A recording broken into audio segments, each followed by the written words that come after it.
Hello all, namaste. Premarital counseling. Why do you require premarital counseling, especially in today's times? In today's time specifically क्या हो रहा है कि शादियां काफ़ी कम हो रही हैं. शादियां वैसे भी नहीं हो रही हैं. जो शादियां हो भी रही हैं उन शादियों में काफ़ी खटपट है. मतलब that marriages is not good. I mean, both the partners are struggling, or maybe in some cases one partner is struggling. तो फॉर एग्ज़ाम्पल अगर मैं दो पार्टनर्स की बात करूं, एक कंप्लेन करता है कि ये मुझे टाइम नहीं देता है. दूसरा कंप्लेन करता है कि मतलब मैरिज में या पूरे इस रिलेशनशिप में हमेशा एक इंसान अपना ही गुण गाते रहता है कि मैं ही बेस्ट हूँ, मैं ये करता हूँ, मैं ये करता हूँ, मैं ये करता हूँ. तो ऐसे में क्या होता है कि जो पर्सन बी है, जो सेकंड पार्टनर है, उसको लगता है कि यार कहीं कहीं मैं लेफ़्ट आउट फील कर रहा हूँ. Because this is a typical case of a narcissist, where that person which I'm talking about, this or he or she thinks that सारी दुनिया इसके इर्द गिर्द घूमनी चाहिए, सब कुछ इसके लिए होना चाहिए, सब चीज़ें इसके लिए होनी चाहिए, सारी बातें इसकी ही सुनी जाएं और मेरे लिए सब कुछ काम हो. तो ऑब्वियसली कोई भी रिलेशनशिप हो, specially marriage which is a very, I mean it's a institution, it's a काफ़ी कॉम्प्लेक्स रिलेशनशिप है एंड काफ़ी it's a very serious relationship, epitome है रिलेशनशिप का. तो ऐसे ऐसे रिश्तों में अगर कोई नार्सिसिस्ट बिहेवियर रखे तो ऑब्वियसली उस सेकंड पार्टनर को यार लगता है, मतलब it it it it really hurts. So कोई भी इंसान ना, फिर अगर इस आदमी या इस महिला के साथ रहेगा तो बंदा लेफ़्ट आउट या बंदी लेफ़्ट आउट फील करेगी. उसको लगेगा कि यार मेरी वर्थ नहीं है. Because in a relationship both the partner should feel कि हाँ उनकी वर्थ है. हर एक इंसान की सेल्फ रिस्पेक्ट होती है. तो आज के मैरिजेस में क्या हो रहा है कि यार एक पार्टनर लेफ़्ट आउट फील करता है एंड वो चीज़ें धीरे धीरे धीरे धीरे जब आगे जाती है ना, then that takes a very serious turn and which leads to divorce. So which is a very bad thing.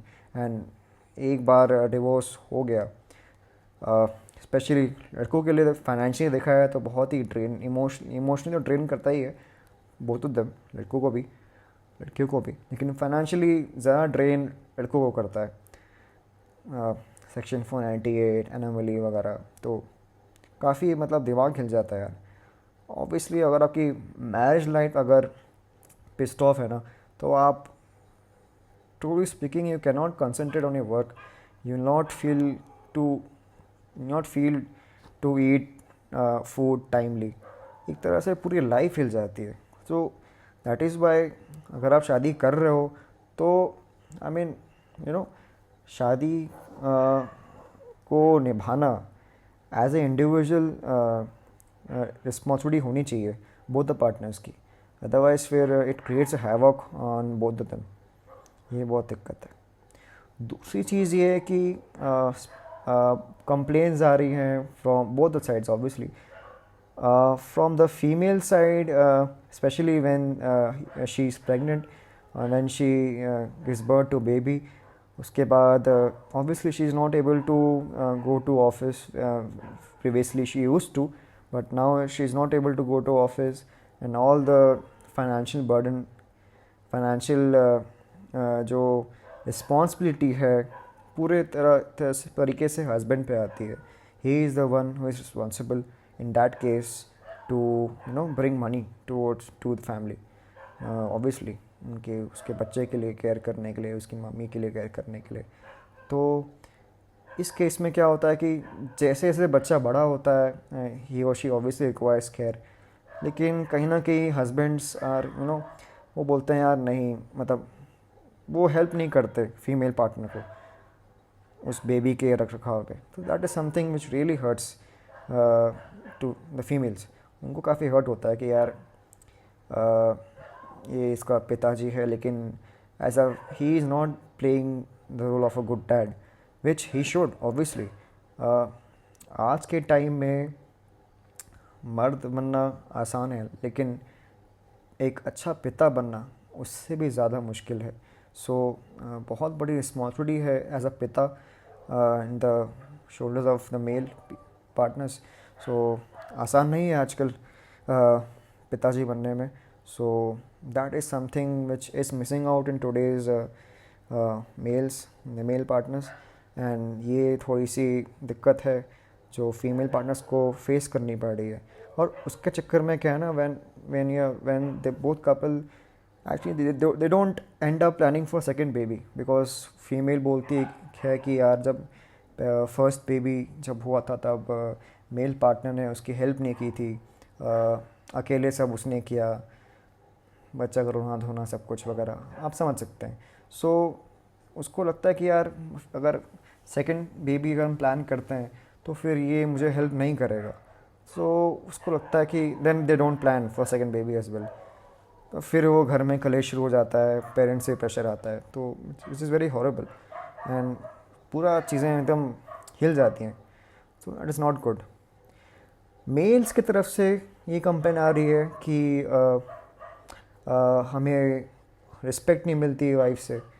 So maybe that is the respect नहीं मिलना is the effect of the action which the males did, कि यार care नहीं कर रहे हैं अपनी wife की, या जब उसकी ज़रूरत है तब उसकी केयर नहीं कर रहे हैं, उनको टाइम नहीं दे पा रहे हैं. बहुत ज़्यादा टेंशन ऑफिस की तरफ है, काम काम काम. सो उसके वजह से इंडिफरेंसेस आ रहे हैं कपल्स के बीच में. तो ये चक्कर है. और एक और reason, one complaint from the female side is that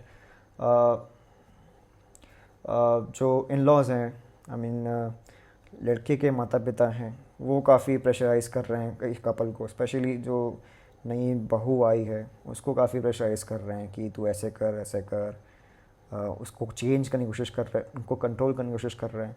उसको अक्यूज़ कर रहे हैं कि जब से तू आई है तब से हमारा बेटा बदल गया है, तब से ये मतलब ऐसा हो गया, तूने क्या कर दिया ऐसा. तो ये चीज़ें ना, मतलब पेरेंट्स को भी ऐसे नहीं करना चाहिए. वो एक तरह से आग में घी डालने का काम कर रहे हैं. एंड मतलब इससे लड़ाई ही होती है, और कुछ नहीं होता है. कुछ अच्छा तो मेरे ख्याल से तो कुछ नहीं होता इससे अच्छा. ये पूरे कलेश करने के तरीके हैं जो कि बहुत गलत है. इन दिस केस द लड़का should step up and take stand of his wife. उसको स्टैंड लेना चाहिए. बिकॉज ऑब्वियसली यार आज के टाइम पे देखो यार, the girl needs girl and the boy both needs to contribute financially as well as in the home as well. मेरे कहने का मतलब ये है कि आदमी को भी घर के काम करने आने चाहिए. ऐसा नहीं कि मतलब मिशेलिन स्टार शेफ़ बन जाओ एकदम, मतलब इटालियन फूड एकदम वैसा बनाओ, पेचीदा एकदम बहुत ही बढ़िया खाना बनाओ कि यार मज़ा आ जाए. वैसा भी नहीं है, लेकिन हाँ बेसिक चीज़ें आनी चाहिए. He should know how to operate the washing machine, he should know how to press his own clothes, और इट्स रिक्वायर्ड अगर वाइफ बिज़ी है तो वाइफ के भी क्लोथ्स वो प्रेस कर सकता है. So these all things he should know. And again, when I talk about the females as well, females should also know how to do household chores, as well as, which includes cooking as well as all the chores which actually we are, हमारे इसमें mentally ये बना हुआ है stereotype कि यार ये बाहर वाले काम, बैंक में जाना, आधार कार्ड में आपका डेटा अपडेट करवाना, ये सब तो मेल मेंबर्स ही करेंगे, हम तो करेंगे नहीं. उनको आना चाहिए ये सब.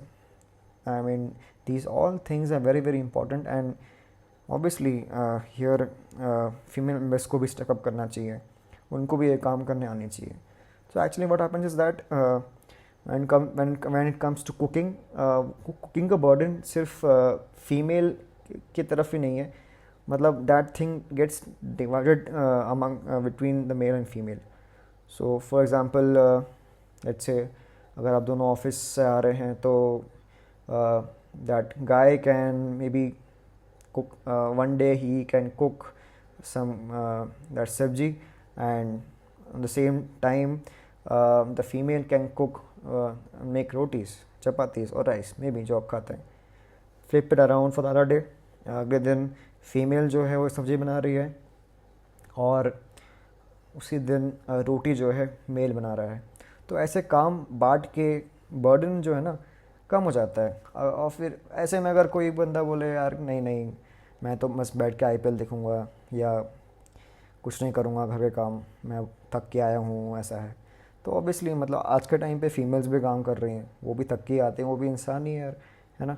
तो वो भी थक के आएंगी, तो अगर वो पूरा खाना बनाएंगी, maybe I am assuming कि सिर्फ 2 ही लोग हैं, ऐसे में अगर इन लॉज भी हैं तो उनसे इन लॉज एक्सपेक्ट करेंगे कि यार हमारी बहू है वो हमारे लिए खाना बनाएगी. तो ऐसे में 2 + 2 4 4 लोगों का खाना बनेगा, वो भी तो वो बंदी भी थक के आ रही है, तो मतलब दिक्कत होगी ना. मतलब इट्स नॉट ईजी, थक के आके आप खाना बना के देखो, इट्स नॉट ईजी. एक बार ट्राई करो आप. तो ऐसे में अगर लड़का भी कंट्रीब्यूट कर ले कि यार चलो थोड़ा हाथ बटा दिया, थोड़ा बर्तन धो दिए, या थोड़ा सा आटा गूंद लिया, ये कर लिया, तो बर्डन जो लो हो जाता है. सेम, मैं यहाँ पर फीमेल्स की तरफ नहीं जा रहा, मतलब मैं फीमेल्स को भी ये बोलूँगा कि आपको भी कंट्रीब्यूट करना है, बैंक के काम करने हैं, डीमैट अकाउंट है, कुछ शेयर लेने हैं, या कुछ फॉर्म भरना है, आईजीएल के पाइपलाइन अगर आपको घर पे लगानी है तो उसके फॉर्म होते हैं. आप हस्बैंड का वेट मत करो, आप गाइडेंस ले लो हस्बैंड से, एंड देन आप खुद भरो फॉर्म. सिंपल है. जो काम हस्बैंड एक्सपेक्टेड है कि वो करेगा, वो आप संभालो. तो ऑब्वियसली आप उस बंदे के जो भी टू डू लिस्ट है उसमें से कुछ चीज़ें आप संभाल लो, तो ये उससे भी बर्डन कम हो जाएगा. तो इस तरीके से आप दोनों को एक दूसरे का काम जो है शेयर करना, ताकि यहाँ से जो इंसान जो होता है दोनों शांत हो जाएं. And when this would happen, obviously इन चीज़ों में दिक्कत नहीं आएगी, specially marriage. One more thing which I have seen in today's time is the issue of money sharing of money in the family. बहुत सुना यार इंस्टाग्राम में, यहाँ पर फेसबुक में लोग कह रहे हैं कि यार the girl's money is the girl's money, but the boy's money is belongs to the boy as well as the girl. So मेरे ख्याल से गलत है, बिकॉज आज के टाइम्स में आपको पता होगा सब कुछ महंगा हो रहा है यार धीरे धीरे, और सैलरीज बढ़ रही हैं, no doubt. Both the girl and the boy are earning, that's very good, और ये होना चाहिए, दोनों को काम करना चाहिए. सिंगल मेंबर अगर कमाता है तो थोड़ा सा दिक्कत हो सकती है, अनलेस अनटिल दूसरा मेंबर जो है वो पूरा घर के काम करे. लेकिन आइडियली स्पीकिंग दोनों को काम करना चाहिए, दोनों को पैसे कमाने चाहिए, बहुत ज़रूरी है. Specially for the females, they should earn money. Doesn't matter whether they are going to office, they are stepping out of the house to earn money. It can be some other ways as well, because बहुत सारे तरीके हैं आजकल पैसे कमाने के. आपको ज़रूरी नहीं कि आपको नौकरी करनी है, आप कुछ अपना काम भी कर सकते हैं, फ्रीलांस कर सकते हैं घर बैठे बैठे. सो doesn't matter, but you have to contribute as well. And the thing is that money should be shared with the family, the husband and the wife. जो भी पैसा हस्बैंड कमा के लाता है वो पैसा यहाँ लाना चाहिए, जो वाइफ कमा के लाती है वो यहाँ लाएगी, और दोनों का जो मनी है कंबाइन करके the husband and wife both should sit together and decide कि ये कलेक्टिव जो पैसा है इसको कहाँ कहाँ हम इन्वेस्ट करेंगे या कहाँ कहाँ हम यूज़ करेंगे. मैनेजमेंट, सिंपल मैनेजमेंट है कि मतलब इतना पैसा हम इन्वेस्टमेंट वाला लेंगे, इतना पैसा हम हमारा खाना पीने के खर्चे में हो गया, वगैरह वगैरह. तो एंड किसी को पैसे देने हैं तो the husband should ask the wife, and same goes for the wife as well, कि the wife should also ask the husband before giving any money to someone. So ऐसे क्या कि ऐसे करोगे तो ना हस्बैंड वाइफ के बीच ट्रस्ट बढ़ता है एंड बॉन्ड जो है स्ट्रांग होता है. तो कुल मिलाकर, and if I talk in a very short stance, संक्षेप में बात करें तो आपको एज अ टीम काम करना है, just like a tug of war match, जहाँ पर टीम ए है, टीम बी है। टीम ए में सब लोग, सब प्लेयर्स हैं, और आपको पता ही होगा, मतलब मल्टीप्लेयर गेम होता है, 5 बंदे इधर, जैसे 5 बंदे इधर, 5 बंदे इधर, ठीक है। टीम ए के 5 बंदे मे भी तगड़े नहीं हो, कोई बात नहीं, लेकिन सारे मिल के काम कर रहे हैं। Otherwise as compare to team B, जहाँ पर 5 में से मे बी 2 बंदे हट्टे कट्टे हैं, मतलब अच्छे काम कर रहे हैं, खूब दबा के अपने तरफ रोप खींच रहे हैं, लेकिन 3 बंदे थोड़े से रिलैक्स हैं। तो ऑब्वियसली यार, इन अ टीम गेम ऐसे सिचुएशन में क्या होता है कि यह सारा बर्डन जो है उन 2 लोगों पे आता है जो एक्चुअली इतना जान लगा रहे हैं, बाकी 3 बंदे जान नहीं लगा रहे हैं जो उनको लगाना चाहिए। तो ऑब्वियसली ऐसे में तो ऑब्वियसली टीम बी तो हारेगी ही हारेगी। टीम ए में 5 लोग हैं, भले ही वो हट्टे कटे, लेकिन सब लोग जान लगा रहे हैं। सो आपको टीम ए बनना है, ना कि टीम बी।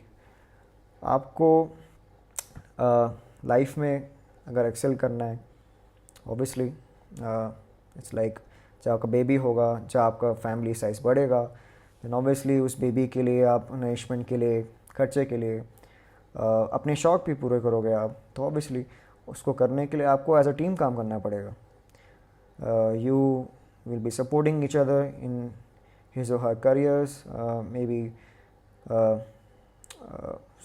एक सपोर्ट सिस्टम मिलता है। And obviously that is marriage all about, right? Marriage is, and it's a team, it's actually a part of life where you both are working as a team till the time you die, till the time you leave this world। जब तक आप इस धरती पे है, आप दोनों को साथ में काम करना है और आगे बढ़ना है। और जब भी कोई मुसीबत में है तो आप दोनों को एक दूसरे का साथ देना है।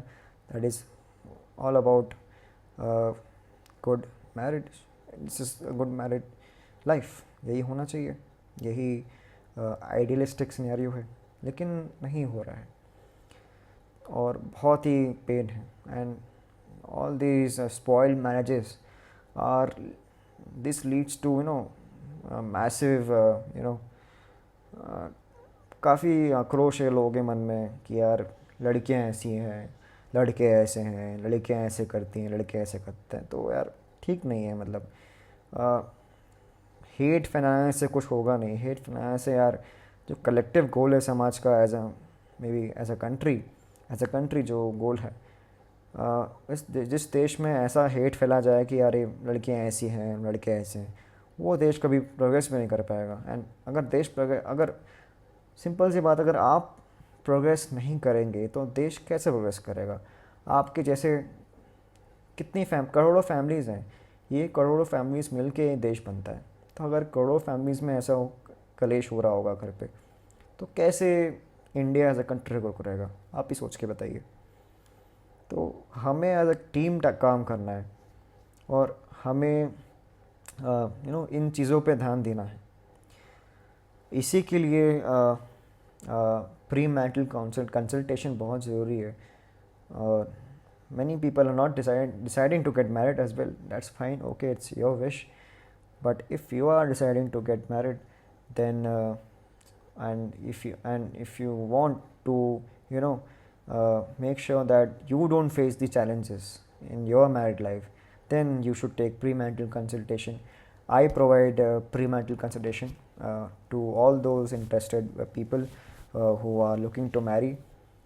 I provide clarity of thought. I guide them so that they can decide कि जो उनका पोटेंशियल पार्टनर है या जो भी आने वाला है, हाउ टू डिसाइड कि इनसे मैरिज की जाए कि नहीं। I am telling here again, I will not be telling you कि यार इससे शादी कर, इससे शादी मत कर। ये पूरा डिसीजन आपका रहेगा। I will be just a medium. I'll just act as a mirror where I will tell you कि यार देख, ये तेरे में ये है, आप में ये खूबियाँ हैं, ये गलतियाँ हैं, ये कमियाँ हैं, जो आपको मेरे ख्याल से बतानी चाहिए अपने पार्टनर को, ताकि उसको पता लगे यार, हाँ यार ये बंदा, इससे ये चीज़ नहीं होती है। या ये चीज़ें अच्छा करता है। तो अगर उस सामने वाले इंसान को पता है कि यार ऐसा ऐसा है, then you both can work upon, you can discuss and then come to conclusion कि हाँ यार we can, this will be fine to us. For example अगर किसी को किसी को कैसे बताएं, किसी को तीखा खाना पसंद है, पार्टनर ए को, बंदे को तीखा खाना पसंद है, ठीक है, लेकिन बंदी को तीखा खाना पसंद नहीं है, उसको मीठा खाना पसंद है, ज़्यादा तीखा नहीं खाती है। तो ऐसे में अगर इन दो लोगों की मैरिज हो गई, कुंडली मिलान हो गया और मे बी 25 से ज़्यादा गुण मिल गए, जो कि पंडित जी आपको बताएंगे बाद में मिल रहे हैं गुण, लेकिन आपको ऐसा आप में इंडिफरेंसेस हैं कि यार आपको तीखा खाना पसंद है लेकिन उस बंदी को तीखा खाना पसंद नहीं है, तो यार डेली कलेश होगा, डेली कलेश होगा। ये चीज़ें आप डिस्कस नहीं करोगे ना पहले से, वैसे जो नहीं कर रहे हैं आजकल लोग, नहीं कर रहे हैं। लड़के क्या कर रहे हैं, लड़की खूबसूरत है, बहुत गोरी है, बहुत खूबसूरत है, शादी कर लो। लड़कियां क्या कर रही हैं, अरे यार बंदा IITM वाला बंदा है, वाह यार क्या कमाता है, मतलब कितनी बड़ा घर है इसका, पेरेंट्स का भी, शादी कर लो। यही हो रहा है ट्रेंड, जो कि गलत है यार। ऐसी शादी नहीं, ऐसी शादियाँ ही टूटती हैं और या मिजरेबल हैं ऑब्वियसली, फ़ायदा नहीं है। आपको ये देख कर शादी नहीं करनी है, और यही देख के शादी की जा रही हैं आजकल mostly, specially in north India, जो नहीं होना चाहिए आई बिलीव। तो इस इंस्टेड ऑफ दैट आपको इन चीज़ों पे बात करनी चाहिए कि यार इस बंदे को मीठा खाना पसंद नहीं है, इसको बहुत तीखा खाना खाता है, ये नॉन वेज खाता है, लेकिन ये बंदी तो प्योर वेज है।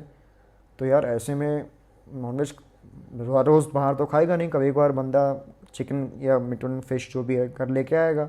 ऐसे में तो यार बोलेगी तो यार अरे घर पे ले आया, फिर रोज़ कलेश होगा। सोचो how will this marriage last, बताओ। खाना is a very important thing, खाना तो आप रोज़ खाते हो, ऐसे तो नहीं कि यार खाना आप स्किप कर दोगे, है ना। कितना जोमेटो कर लोगे, कितना स्विगी जोमेटो कर लोगे भाई। अगर आप अंबानी अंडानी के बेटे हो या बेटी हो तो बात अलग है, डेली आप बाहर से खा रहे हो खाना। आपको पता है यार एक थाली वेज थाली अगर लोगे बाहर से, जोमेटो करोगे, स्विगी करोगे, घर बनाने का कम से कम वो 100 रुपये तो लेगा। डेली का 100 रुपये बाहर से खर्च करने के लिए, वो भी एक मील का तैयार हो, तो भाई बात अलग है। So one example is food which is very important in a marriage, जो चीज़ लोग डिस्कस नहीं कर रहे हैं। Same things are discuss, this is a part of my pre marital consultation. इसके साथ साथ और भी बहुत चीज़ें हैं। All this things I will share with you and my, if you avail my pre marital consultation, and I guarantee कि आपको 100% क्लैरिटी मिलेगी when it comes to marriage, and you will be able to decide whether your partner whom you are looking to marry is fit for you or not. And आपको actually क्या है कि ना कि आपको चीज़ें मालूम चल जाएंगी कि यार ये ऐसा है, ये इसके नेगेटिव्स हैं, ये इसके पॉजिटिव्स हैं। क्या ये मेरे साथ बनेगी, इसकी नहीं बनेगी तो कोई बात नहीं, बनेगी तो भाई आ जाओ, I mean, or if both are interested then they'll marry, otherwise they will not marry, fine, that's it, simple hai. So this way it will make your life easier, it will make your job easier, and you will be able to decide, you will be able to take decisions, confused nahi rahoge aap. And obviously, and once you are able to make correct decisions, obviously वो आपको reward देंगी, and you will have a very good married life. And if you have a very good married life, obviously अगर आप office जा रहे हैं कलेश करके घर से, तो आपको ऑफिस में दिन भी बेकार जाने वाला है, 100% गारंटी है। और अगर आपका मूड अच्छा है, घर पे भी सब कुछ अच्छा है, आपकी वाइफ से भी अच्छी बनती है, बच्चों से भी अच्छी बनती है, तो ऑब्वियसली चांसेस ज़्यादा हैं कि आप ऑफिस में भी अच्छा परफॉर्म करेंगे, है ना। सिंपल सी बात है, you will be happy. So all things are interconnected.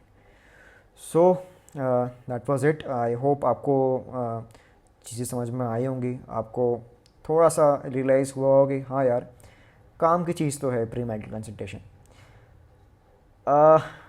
वैसे लोग तो यार बहुत कुछ करते हैं शादियों में, घोड़ी के आगे ऐसे ऐसे ऐसे पैसे उड़ाते हैं, नोटों की गड्डी उड़ाते हैं। तो यार कुछ हज़ार रुपये यहाँ भी खर्च कर देंगे तो क्या दिक्कत है ना? क्लैरिटी मिल रही है, ऐसा तो नहीं कि यार वो ऐसे ही पैसे खर्च हो रहे हैं। तो इतना कुछ तामझाम अगर इंडियन वेडिंग्स में होता है, the great big fat Indian weddings, तो ये भी करने में क्या दिक्कत है? ऑब्वियसली आपको बेनिफिट ही होगा, वेस्ट तो नहीं जाएगा। आई एम गारंटिंग दिस कि वेस्ट तो नहीं जाएगा भाई, बिल्कुल आपके काम ज़रूर आएगा, आपको बहुत क्लैरिटी ऑफ थॉट मिलेगा। So if you are interested to avail this premarital consultation, DM on WhatsApp on the number which I have shared in the description or maybe in the comments, and then we can discuss. So I hope you liked this video. कैसा लगा आपको इस video के बारे में? जो भी आपके थॉट्स हैं, आपके क्या कमेंट्स हैं मैरिज के बारे में, ये आइडिया कैसा है कि प्री मैरिटल कंसल्टेशन, आपका इसमें क्या विचार है? You can share your thoughts in the comment section below and we can have a very good discussion. And हाँ, अगर आप इंटरेस्टेड हैं तो obviously you can DM on the number given below, WhatsApp करिए, then we can discuss further. या so thank you so much, अपना ख्याल रखिए, जय हिंद।